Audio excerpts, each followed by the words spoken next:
السلام علیکم، T V today کے ساتھ میں ہوں ساتھیہ اور میں ہوں نزہت نور۔ بلیٹن کا باقاعدہ آغاز کر لیں گے۔ سب سے پہلے آپ کو بتائیں کہ بلاول بھٹو کا آزاد کشمیر اور گلگت بلتستان کی وزارت ختم کرنے کا مطالبہ، وفاق اور بلتستان کے الیکشن ایک ساتھ کرانے کی تجویز۔ چیئرمین پیپلز پارٹی بلاول بھٹو زرداری کا شگر میں جلسہ عام سے خطاب، کہا گلگت بلتستان کے فیصلے اسلام آباد میں بیٹھا بابو نہیں کر سکتا۔ اسلام سمجھتا ہے کہ سب کچھ اس کے ماتحت ہے، جبکہ ایسا نہیں ہے۔ وہ ہر چیز اسلام آباد سے چلانا چاہتے ہیں۔ دوسری سیاسی جماعتیں سوچتی ہیں آپ کے وسائل ان کے وسائل ہیں۔ جی بی کے عوام کو حقوق دلانا پیپلز پارٹی کا منشور ہے۔ پیپلز پارٹی نے کبھی نہیں کہا ہمیں سلیکٹ کرو۔ پچھلے انتخاب میں پیپلز پارٹی کی نشستیں چھینی گئیں۔ فارم 45 کا بندوبست آپ نے کرنا ہے۔ فارم 47 کا بندوبست میں خود کر لوں گا۔ آپ نے ووٹ دے کر فارم 45 ساتھ ساتھ لانا ہے۔ امید ہے گلگت بلتستان کے عوام مایوس نہیں کریں گے۔ خطے میں جنگ کے نقصانات پوری دنیا کے نوجوان اٹھا رہے ہیں۔ دعا گو ہیں فیلڈ مارشل کی امن قائم کرنے کی کوششیں کامیاب ہوں۔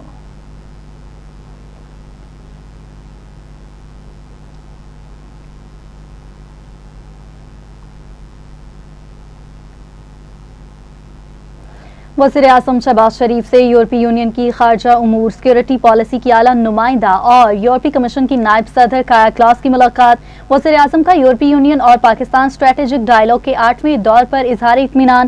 یورپی یونین کے ساتھ تعاون کو مزید فروغ دینے کے پاکستان کے عزم کا اعادہ۔ علاقائی اور بین الاقوامی صورتحال پر تفصیلی تبادلہ خیال ہوا۔ وزیر اعظم کا امن کے فروغ کے لیے پاکستانی کوششوں کی بھرپور حمایت پر اظہار تشکر، کہا نائب وزیر اعظم اسحاق ڈار اور فیلڈ مارشل سید عاصم منیر امن کی کوششوں میں اہم کردار ادا کر رہے ہیں۔ وزیر اعظم کا خطے میں پائیدار امن کے لیے بین الاقوامی برادری کی اجتماعی کوششوں پر زور۔ وزیر اعظم نے علاقائی صورتحال اور افغانستان سے متعلق پاکستان کا موقف شیئر کیا۔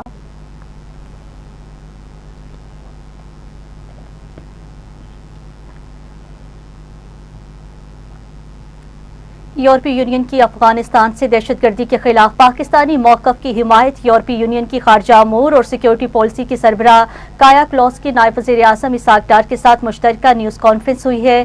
کہا پاکستان کا حق ہے وہ اپنے لوگوں کی حفاظت کرے۔ پاکستان نے امریکہ ایران تنازع میں ثالثی کے دوران اہم کردار ادا کیا ہے۔ موجودہ صورتحال میں فضائی حملوں کے بجائے مذاکرات ہی بہترین راستہ ہیں۔ پاکستان اور یورپی یونین میں تجارت کے وسیع مواقع ہیں۔ دونوں ممالک اسٹریٹجک شراکت داری کے فروغ کے لیے کام کر رہے ہیں۔ اسحاق ڈار نے کہا پاکستان یورپی یونین سے تعلقات کو بہت اہمیت دیتا ہے۔ یورپی یونین پاکستان کا اہم تجارتی شراکت دار ہے۔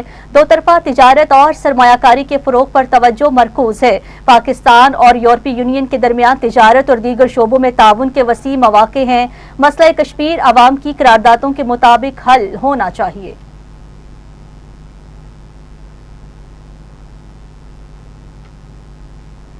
اور ابھی آپ کو بتائیں پاکستان اور یورپی یونین کا تعلقات کو مزید فروغ دینے پر اتفاق۔ نائب وزیر اعظم اسحاق ڈار کی یورپی یونین کی اعلیٰ نمائندہ سے ملاقات۔ پاکستان اور یورپی یونین کا دو طرفہ تعلقات کے مثبت فروغ پر اطمینان کا اظہار۔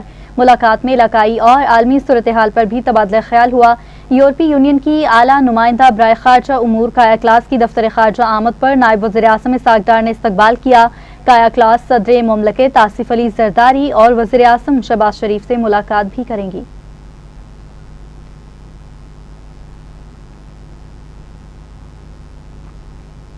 ایران واقعی ہی معاہدہ کرنا چاہتا ہے۔ صدر ٹرمپ کا ٹروتھ سوشل پر بیان، کہا یہ معاہدہ امریکہ اور اس کے اتحادیوں کے لیے فائدہ مند ہوگا۔ ایران کے ساتھ ڈیل ایک بہتر اور مضبوط معاہدہ ثابت ہو سکتی ہے۔ سیاسی مخالفین کی مسلسل تنقید مذاکراتی عمل کو متاثر کر رہی ہے۔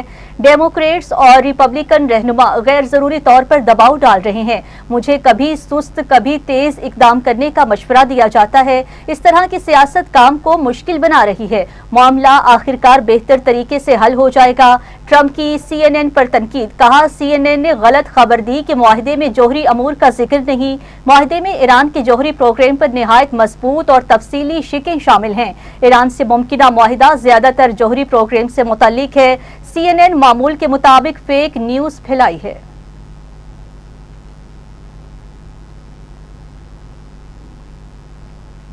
ترجمان ایرانی وزارت خارجہ اسماعیل بقائی کی یورپی یونین پر شدید تنقید۔ ایکس پر اپنے بیان میں کہا امریکی جارحیت کے جواب میں ایرانی حق دفاع کو نظر انداز کرنا دوہرے معیار کی مثال ہے۔ یورپی یونین کا موقف غیر ذمہ دارانہ اور منافقانہ ہے۔ ایران کی کارروائیاں مکمل طور پر قانونی ہیں۔ حملے ان اڈوں پر کیے جو ایران کے خلاف حملوں میں استعمال ہو رہے تھے۔ کسی بھی ریاست کو اپنی سرزمین دوسروں کے خلاف استعمال نہیں ہونے دینی چاہیے۔ امریکہ کے ساتھ اس وقت جوہری معاملات پر کوئی مذاکرات نہیں ہو رہے۔ واشنگٹن کے متضاد بیانات معاہدے پر عمل میں تاخیر کا سبب بن رہے ہیں۔ مذاکرات دو طرف ہو سکتے ہیں، یک طرفہ نہیں۔ ایسا نہیں ہو سکتا کہ یک طرفہ مطالبات پیش کر دیے جائیں۔ لبنان میں جنگ بندی کسی بھی حتمی معاہدے کا لازم حصہ ہے۔ ایران جنگ کے خاتمے کے لیے لبنان میں جنگ بندی ضروری ہے۔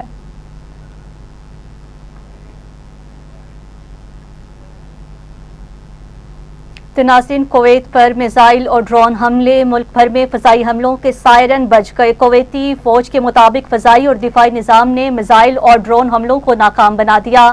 دھماکوں کی آوازیں میزائلوں اور ڈرونز کو تباہ کرنے سے پیدا ہوئیں۔ کویتی میڈیا کے مطابق یہ معلوم نہیں ہو سکا میزائل اور ڈرونز حملے کس نے کیے ہیں۔ آپ کو اپڈیٹ دیتے چلیں اور آپ کو بتائیں کہ کویت پر میزائل اور ڈرون حملے، ملک بھر میں فضائی حملوں کے سائرن بج اٹھے ہیں۔ کویتی فوج کے مطابق فضائی اور دفاعی نظام نے میزائل اور ڈرون حملوں کو ناکام بنا دیا۔ دھماکوں کی آوازیں میزائلوں اور ڈرونز کو تباہ کرنے سے پیدا ہوئی ہیں۔ کویتی میڈیا کے مطابق یہ معلوم نہیں ہو سکا میزائل اور ڈرونز حملے کس نے کیے ہیں۔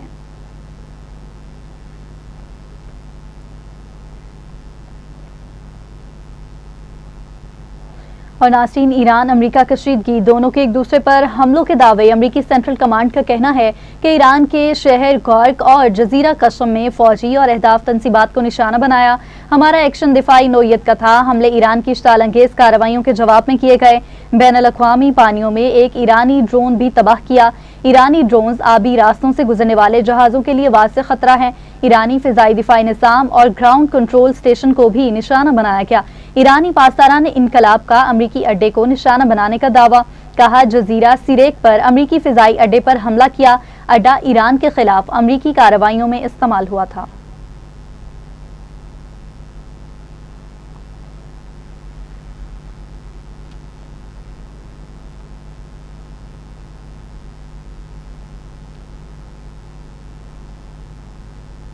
امریکہ سے پیغامات کا تبادلہ جاری ہے۔ ایرانی وزارت خارجہ عباس عراقچی کی ایرانی خبر رساں ادارے کے ساتھ گفتگو۔ کہا امریکی صدر نے نمائندہ خصوصی اسٹیو وٹکوف کے براہ راست پیغامات موصول ہوتے ہیں۔ واضح نتیجہ سامنے آنے تک رائے نہیں دی جا سکتی۔ اس مرحلے پر جو کچھ بھی کہا جا رہا ہے یہ محض قیاس آرائیوں پر مبنی ہے۔ جب تک معاملات یقینی صورتحال اختیار نہ کر لیں ایسی باتوں کو سنجیدگی سے نہیں لینا چاہیے۔ امریکہ سے مذاکرات کا تجربہ کبھی اچھا نہیں رہا ہے۔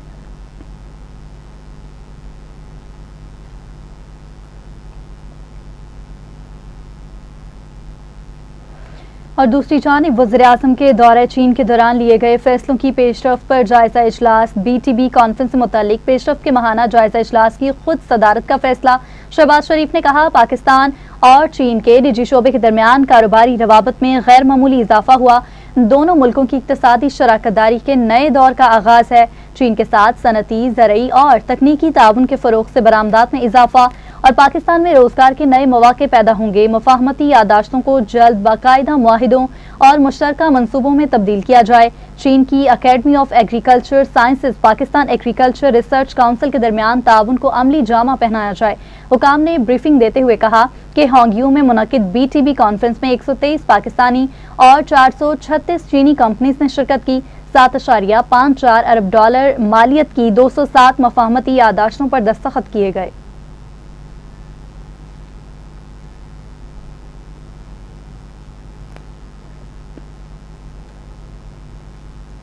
اب بات کریں گے کچھ بجٹ کے متعلق بھی، تو آپ کو بتائیں کہ آئندہ مالی سال کا مجموعی ترقیاتی بجٹ 4,264 ارب روپے کا ہوگا۔ بجٹ دستاویز کے مطابق وفاق 1126 صوبوں کے ترقیاتی پروگرامز کا حجم 3,138 ارب ہوگا۔ آئندہ مالی سال پنجاب 1,450 ارب روپے ترقیاتی پروگرام پر خرچ کرے گا۔ پنجاب ترقیاتی بجٹ میں 1,306 ارب روپے مقامی وسائل سے فراہم کرے گا۔ سندھ کا سالانہ ترقیاتی پروگرام 816 ارب روپے کا ہوگا۔ خیبر پختونخوا کے ترقیاتی پروگرام کا حجم 564 ارب روپے مقرر کرنے کی تجویز ہے۔ بلوچستان کا سالانہ ترقیاتی پروگرام 308 ارب روپے مقرر کرنے کی تجویز ہے۔ چاروں صوبوں کے مقامی وسائل پر مشتمل ترقیاتی بجٹ 2,478 ارب روپے تک پہنچ گیا۔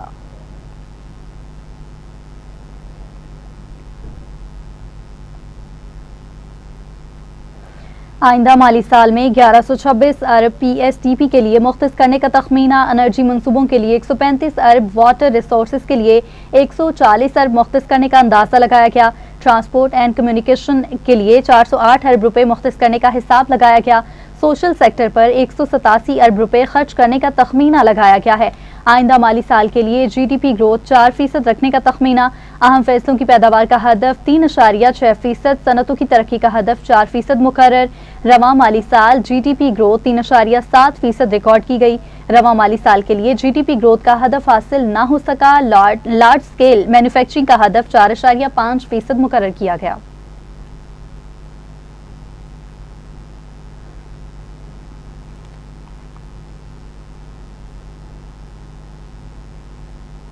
تو ناظرین، پنجاب کا آئندہ مالی سال کا ٹیکس فری بجٹ دینے کا فیصلہ، کوئی نیا ٹیکس نہیں لگے گا۔ ٹیکس وصولیاں 712 ارب روپے تک رکھے جانے کا امکان ہے۔ ٹیکس آمدن میں سب سے بڑا حصہ GST آن سروسز کا ہوگا۔ ایکسائز ڈیوٹی سے 128 ارب روپے کی آمدنی متوقع۔ اسٹیمپ ڈیوٹی اور رجسٹریشن فیس سے 90 ارب روپے کا ہدف ہے۔ سیلز ٹیکس سے 82 ارب اور موٹر وہیکل ٹیکس سے 47 ارب روپے کی آمدن متوقع۔ کسانوں، طلباء، مزدوروں کے لیے سبسڈی پروگرام جاری رکھنے کی تجویز دی گئی ہے۔ کسانوں کے لیے ٹریکٹر، سولر ٹیوب ویل، سستے بیج، کھاد کے قرضے اور سبسڈی دی جائے گی۔ طلباء کے لیے لیپ ٹاپ، ہونہار اسکالرشپس، الیکٹرک بائک اسکیم جاری رہیں گی۔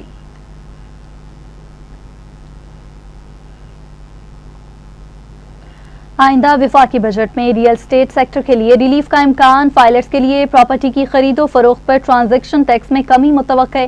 ذرائع وزارت خارجہ کے مطابق پراپرٹی کی خریداری کے لیے ود ہولڈنگ ٹیکس 1.5% سے کم ہوگا۔ ذرائع FPR کے مطابق پراپرٹی سیکٹر پر ٹیکسز میں رد و بدل کے لیے IMF کو آگاہ کیا گیا۔ بجٹ میں نان فائلر کے لیے پراپرٹی کی خرید و فروخت پر کوئی ریلیف نہیں ملے گا۔ نان فائلرز کے لیے پراپرٹی کی خرید و فروخت پر قریباً 10.5% کے ٹیکس عائد ہیں۔ بھاری ٹیکسز کی وجہ سے گزشتہ مالی سال کی نسبت گین ٹیکس وصولی میں بھی کمی ہوئی۔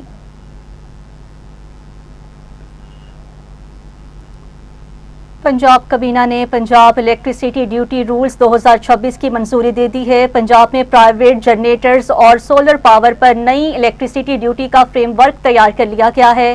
500 kVAC سے زائد جنریٹرز اور سولر سسٹمز ڈیوٹی نیٹ میں لانے کی منظوری دی گئی ہے۔ صنعتی اور کمرشل صارفین پر 4 پیسے فی یونٹ الیکٹریسٹی ڈیوٹی عائد کی جائے گی۔ گھریلو صارفین کو نئی الیکٹریسٹی ڈیوٹی سے مکمل استثناء دینے کی سفارش کی گئی تھی۔ پنجاب حکومت کو سالانہ 30 کروڑ 60 لاکھ روپے اضافی آمدن متوقع ہے۔ رولز کے تحت 1177 صنعتی کمرشل مقامات نئی ڈیوٹی کے دائرے میں آئیں گے۔ الیکٹرک انسپیکٹر کو پاور جنریشن سہولت سیل کرنے کا اختیار ملے گا۔ ڈیوٹی ادا نہ کرنے والوں سے ریکوری لینڈ ریونیو ایکٹ کے تحت کی جائے گی۔ الیکٹرک انسپیکٹر کو نجی پاور پلانٹس کا ریکارڈ چیک کرنے کے اختیارات دینے کی سفارش کی گئی ہے۔ نجی پاور جنریشن رکھنے والوں کے لیے رجسٹریشن لازمی قرار دینے کی سفارش کی گئی ہے۔ صنعتی اور کمرشل سیلف جنریشن یونٹس کے لیے علیحدہ انرجی میٹر لازمی ہوگا۔ سولر سمیت تمام بڑے سیلف جنریشن سسٹمز کا ریکارڈ رکھنے کا فیصلہ کیا گیا ہے۔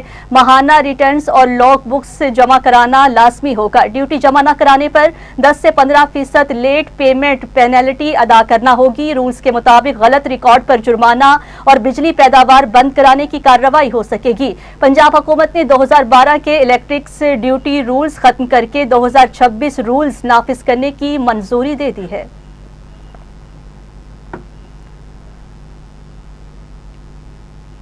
خبریں اور بھی بلیٹن کا حصہ بنائیں گے۔ حاضر ہوتے ہیں ایک شارٹ بریک کے بعد، ہمارے ساتھ رہیے۔ Welcome back. ابھی آپ کو خبر دیں، حج 2026 کی ادائیگی کے بعد پاکستانی حجاج کرام کی وطن واپسی کا سلسلہ شروع ہو گیا۔ سعودی ایئر لائن کی پرواز کے ذریعے 370 حجاج کرام آج اسلام آباد پہنچ گئے۔ وفاقی وزیر برائے پارلیمانی امور طارق فضل چودھری نے اسلام آباد ہوائی اڈے پر حجاج کرام کا استقبال کیا اور انہیں فریضہ حج کی سعادت حاصل کرنے پر مبارکباد دی۔ اس موقع پر گفتگو کرتے ہوئے انہوں نے کہا کہ امسال تقریباً 1,80,000 پاکستانیوں نے حج کی سعادت حاصل کی، جن میں 1,20,000 عازمین سرکاری حج اسکیم کے تحت سعودی عرب گئے۔ وفاقی وزیر کا کہنا تھا کہ حجاج کرام نے حج 2026 کے انتظامات پر اطمینان کا اظہار کیا ہے۔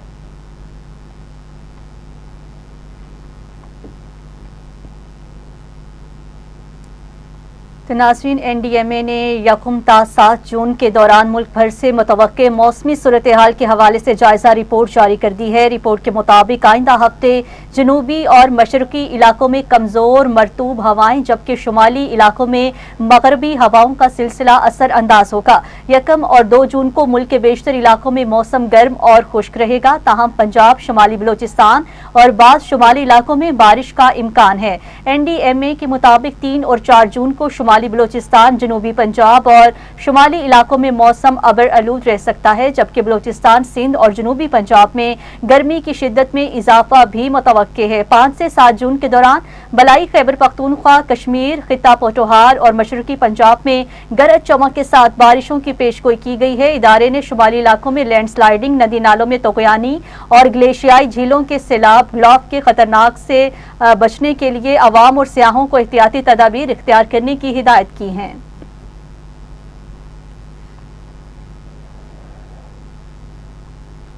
وزیر اعلیٰ پنجاب مریم نواز شریف نے بچوں کی پرورش اور کردار سازی میں والدین کی لازوال قربانیوں کو خراج تحسین پیش کیا۔ والدین کے عالمی دن پر اپنے خصوصی پیغام میں ان کا کہنا تھا کہ تمام والدین کو ڈھیروں سلام پیش کرتی ہوں۔ بچوں کی پرورش اور کردار سازی میں والدین کی لازوال قربانیوں کو خراج تحسین پیش کیا۔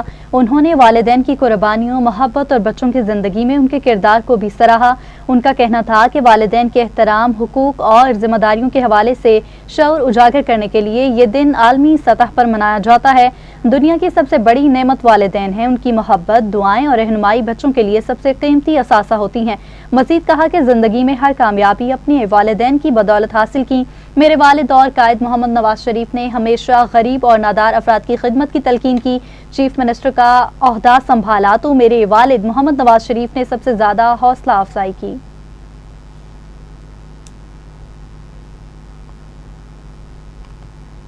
اور ابھی آپ کو بتائیں، برمنگھم میں معروف سماجی و فلاحی تنظیم سدرن ایجوکیشنل کانفرنس برطانیہ کے زیر اہتمام عید ملن پارٹی کا انعقاد کیا گیا۔ برطانیہ سے چیف رپورٹر شیخ اعجاز افضل کی رپورٹ کے مطابق تقریب میں شہیدوں اور غازیوں کی سرزمین خطہ پونچھ سے تعلق رکھنے والے احباب اور دیگر نے کثیر تعداد میں شرکت کی ہے۔ مقررین کا کہنا تھا سنت ابراہیمی کی ادائیگی اور مذہبی عقائد کے بارے میں نوجوانوں کو شعور اور آگاہی فراہم کرنا وقت کی ضرورت ہے تاکہ وہ اس معاشرے میں رہتے ہوئے اپنے دین اور وطن عزیز کے حقیقی سفیر بن کر زندگی گزار سکیں۔ اس موقع پر شہدائے آزادی، بابائے پونچھ کرنل خان محمد خان، غازی ملت اور دیگر اسلاف کو خراج عقیدت پیش کرتے ہوئے جوان سالہ نسل کو اتفاق اور اتحاد اور اپنی زندگیوں میں تعلیمی انقلاب برپا کرنے کا اہم پیغام بھی دیا ہے۔ ڈاکٹر شوکت علی خان، پروفیسر فیض الرحمان، افتخار احمد اور دیگر نے کہا برطانیہ میں آباد جوان نسل کو ان کی مذہبی اقتدار، اخلاقیات اور ثقافت اور روایت سے روشناس کروانا انتہائی ضروری ہے۔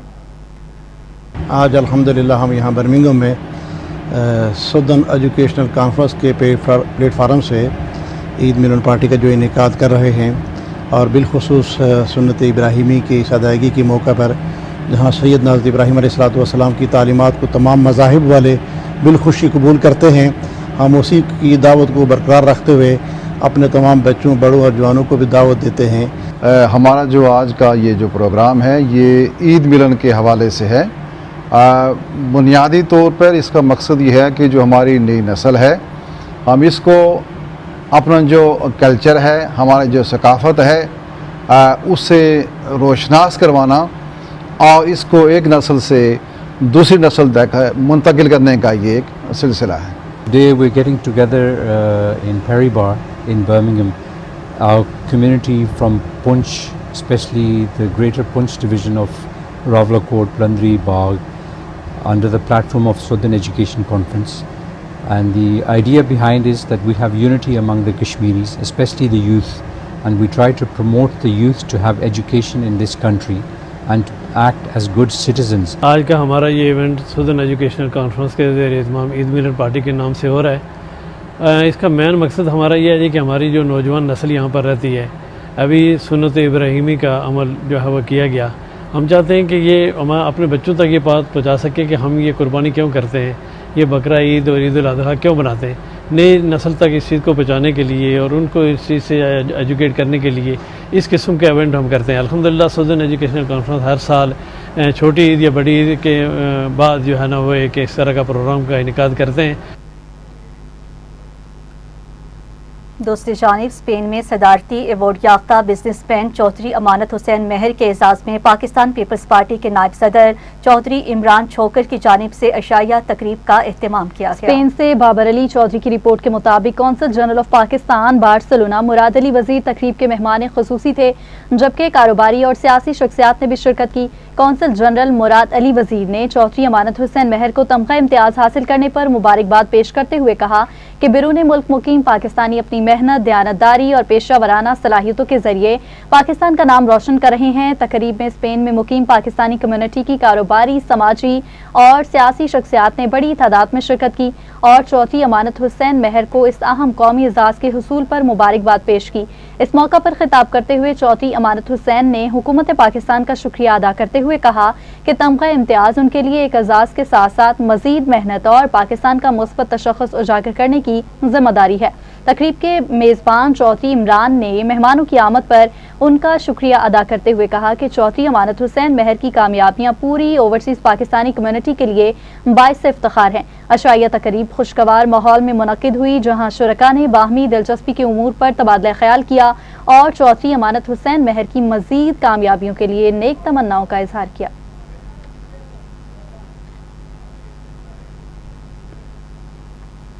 نیدرلینڈز میں گزشتہ روز پاکستان بزنس فورم ہالینڈ کے چیئرمین محمد ارشد نے ایمسٹرڈیم کے ریسٹورنٹ میں شاندار تقریب کا انعقاد کیا۔ نیدرلینڈ سے نمائندہ ٹی وی ٹوڈے راجہ فاروق حیدر کی رپورٹ کے مطابق پاکستان فیسٹیول کمیٹی کے چیئرمین جمیل احمد نے کہا پاکستان فیسٹیول 2026 ہالینڈ کے مرکزی شہر ایمسٹرڈیم میں 15 اور 16 اگست کو منعقد کیا جائے گا۔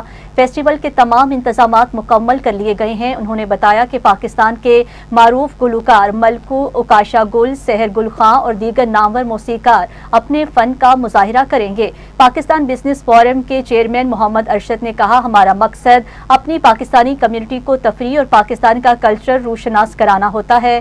پاکستان بزنس فورم ہالینڈ کے صدر انور ثاقب نے کہا پاکستان فیسٹیول میں گزشتہ سال بہترین انتظامات کی وجہ سے مقبولیت کا گراف بڑھا ہے۔ پاکستانیوں میں بڑی دلچسپی پائی جاتی ہے۔ پاکستان ویلفیئر ایسوسی ایشن کے سیکرٹری جنرل سینئر صحافی راجہ فاروق حیدر نے کہا اس قسم کی تقریبات سے کمیونٹی کو آپس میں مل بیٹھنے کا موقع ملتا ہے، پاکستان کی مصنوعات اور پاکستان فوڈ ثقافت روشناس ہوتی ہے۔ یہ میلہ پاکستان کے سابق سفیر اعزاز احمد چودھری کے دور میں شروع کیا گیا، جبکہ بعد میں آنے والے تمام سفراء نے بھی کوارڈینیشن کی ہے۔ ایمسٹرڈیم میں ہونے والی حالیہ تقریب میں ملک مسعود کلیامی، راجہ عابد حسین روف غوری، محمد رشید، رانا فراز، بابا میمن اور دیگر افراد نے شرکت کی ہے۔